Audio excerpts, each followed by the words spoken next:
Ben, bo día a todos e a todas, benvidos a este segundo vídeo do curso no que imos a falar sobre o presente continuo. Seguimos no tema 1, seguimos vendo tempos verbais neste primeiro tema no que repasaremos todos os tempos verbais que xa tedes dados da etapa de secundaria. Bueno, despois de ter ese pequeno vídeo sobre o presente simple, continuamos co presente continuo. Entón, bueno, pois vamos a seguir o mesmo esquema que seguimos no anterior vídeo, imos ver a forma, sexa como creamos o verbo ou o tempo verbal, logo se temos que comentar algo, pois, por exemplo, algún cambio na raíz verbal ou engadir algún sufixo ou algunha cousa, pois comentámolo, logo vemos os usos e logo vemos se hai algunha expresión temporal por aí que teñamos que ter en conta ou que teñamos que utilizar. Ademais, neste tempo verbal, o presente continuo, imos a falar un pouquiño dos verbos estáticos, que xa o comentamos no vídeo anterior un pouco, pero bueno, vamos a volver a falar deles máis polo miúdo aquí. Ben, pois tedes en pantalla entón a forma do presente continuo. Sabedes que todos os tempos verbais que sexan continuos van a necesitar do verbo to be e vamos a conxugar o verbo to be pois no tempo que se me indique, vale? Quero dicir, se temos un presente continuo, pois vou a utilizar ou vou a conxugar o verbo to be en presente simple. Se temos ou se tivésemos un pasado continuo, tería que conxugar o verbo to be en pasado simple. Vale? Entón, neste caso, como estamos no presente continuo, para a forma afirmativa, direi que terei que utilizar un suxeito, logo o verbo to be en presente, que como sabedes pode ser am, is ou are, e logo o verbo principal que vai a ir en infinitivo rematado de ing. Ou seja, que, bueno, realmente non é que vaya en infinitivo, senón o verbo principal rematado en ing. Vamos a dicilo así, que sería máis correcto. Por exemplo, vedes en pantalla aí I am writing a message right now.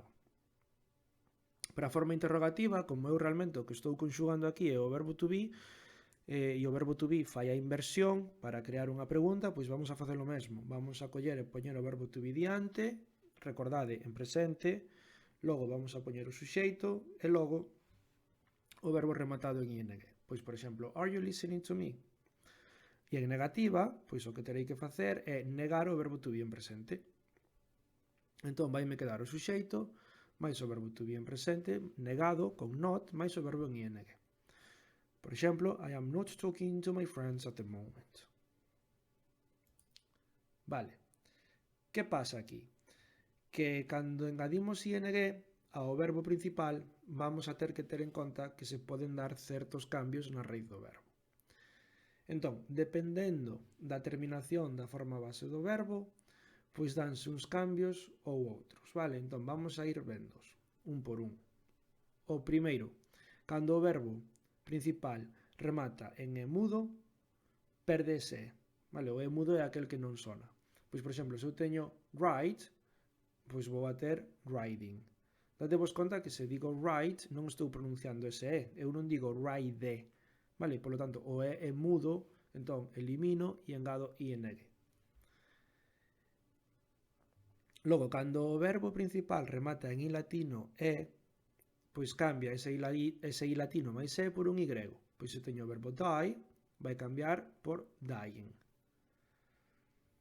Logo, cando o verbo é monosílabo, vale? Cando o verbo é monosílabo e remata en vogal máis consonante, vai a duplicar a consonante.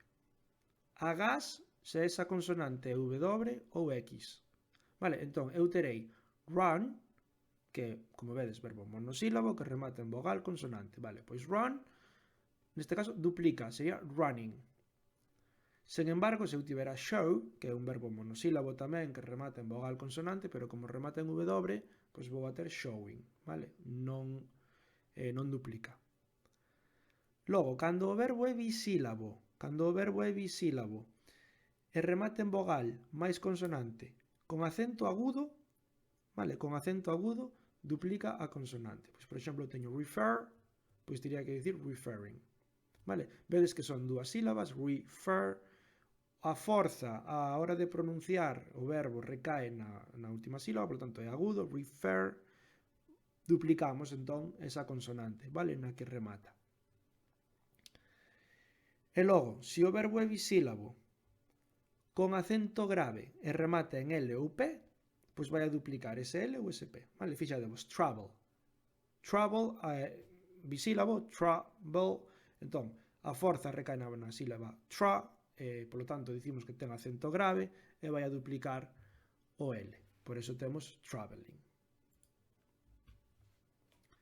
Dito isto, pasamos aos usos, vale? Cando utilizamos o presente continuo? O máis normal é dicir que utilizamos o presente continuo para decir o que está pasando no momento no que se está falando, vale? Pois, por exemplo, o que estou facendo agora mesmo, pois right now I am talking to you guys. Pero ollo, porque eu podo expresar en presente continuo unha acción que se está prolongando durante un período maior de tempo no presente.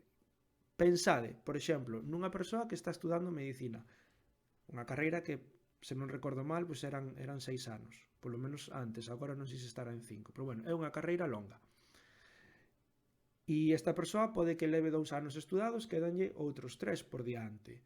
Esa persoa pode dicir I am studying medicine, vale? Aínda que igual nese momento está tomando unha caña cos amigos no bar, pero esa acción, a acción de estudar medicina, segue en proceso, segue ocorrendo, o que pasa é que ocorre nun momento moito máis amplio, vale?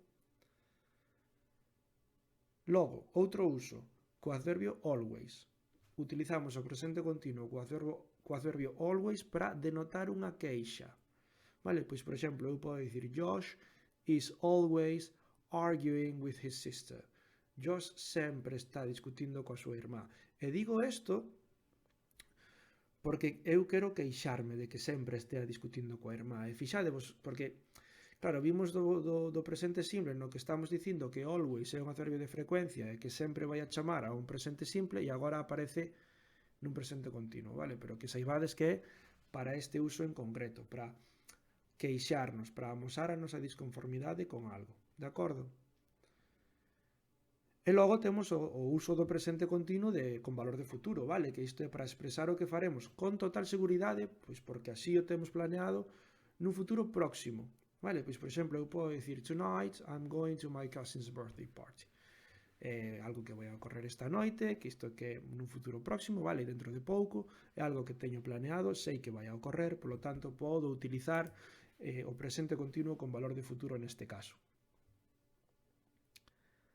Cando non podo utilizar o presente continuo? Pois cos verbos estáticos, vale? Comenteinos un pouquiño por riba no vídeo anterior, pero vamos a velos agora un pouquiño máis polo miúdo, vale? Vamos a ver. Os verbos estáticos son aqueles que, en lugar de indicar unha acción, indican un estado. Polo tanto, non se van a poder expresar en forma continua. E son aqueles verbos que teñen que ver con emocións ou sentimentos, vale? Pois, por exemplo, dislike, enjoy, hate, hope, like, love, need, prefer ou want. Vale? A ti ou che gusta ou non che gusta algo. Non pode estar gustándote algo neste momento e noutro momento non. Vale? Ti non podes dicir I am liking chocolate. Ti dis I like chocolate ou I don't like chocolate. Pero non o podes utilizar en forma continua. O mesmo ocorre cos verbos que teñen que ver co pensamento ou coa opinión. Pois, por exemplo, believe, forget, guess, know, remember, think ou understand. Normalmente, estes verbos utilízanse como verbos estáticos, vale? Ti non podes estar olvidando algo neste momento. Ou olvidaches ou non olvidaches. Pois podes dicir I forgot your birthday, pero non podes dicir I am forgetting whatever, vale? Logo, verbos que teñen que ver coa percepción e os sentidos, vale? Como por exemplo, feel, hear, see, smell, sound and taste. Logo, os verbos que teñen que ver cos precios e coas medidas, cost, measure, weight, ou os que teñen que ver con posesión, pois belong, have ou own, vale?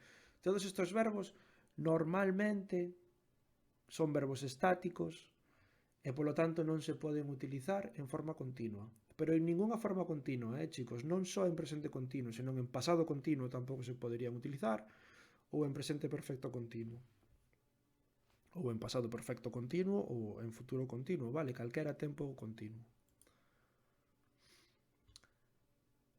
Que pasa? que hai algúns verbos que poden indicar, dependendo do contexto, pois un estado ou unha actividade. Entón vamos a ter que ter coidado. Un exemplo podería ser o verbo think, pois temos aí Luke thinks his parents are quite easygoing, vale? Eso é un estado de cousas. Luke cree, opina, pensa que os seus pais son bastante levadeiros. Ou o mesmo verbo, o verbo think, pode denotar ou significar unha actividade, pois they are thinking about getting married, están pensando en casarse. Vale? Aí sí podería ir en forma continua. Isto dos verbos estáticos pode parecer un pouco lioso, pero é cuestión de ir afacéndose, vale? Como todo na lingua, non só en lingua inglesa, en calquera lingua, a forza de uso, a forza de costume, a forza de ir adquirindo pouco a pouco as cousiñas, isto vai resultando moitísimo máis doado. Isto, visto así, en gramática pura, parece un pouco, bueno, pode parecer un rollo, pero isto é cuestión de ir pouquiño a pouco, vale? E nada, rematamos cun cadriño resumo de todo o que acabamos de dicir. Tedes aí a forma afirmativa, negativa e interrogativa, os usos, algúns exemplos e algunhas expresións temporais que tedes aí que podemos utilizar co presente continuo, vale? Non fixen un apartado único para as expresións temporais, témolas aí. Bueno, pois por exemplo diríamos now, right now, at the moment, que son quizáis as expresións temporais máis comuns para falar de accións que están ocorrendo neste momento. Logo temos this year, at present, today, these days, this month, para falar pois de unha acción unha acción temporal, o que nos pon aí en canto aos usos, pois unha acción que se alonga máis no presente. O logo, pois para os plans estes que temos nun futuro cercano e que sabemos que van a ocorrer, pois vai depender, non? Pois pode ser this evening, tonight, tomorrow, next Friday, next week, next year. Mais nada, isto é todo polo de agora. Calquera dúbida que vos vaya aparecendo, que vaya xurdindo a medida que vayades vendo os vídeos, non dubidedes de, pois, na clase, preguntades, vale? Tamén sabedes que todo isto que estamos vendo aquí vamos a velo na clase, vamos a falar del. Así que nada, deixámolo por agora, ata máis nada e ata a próxima.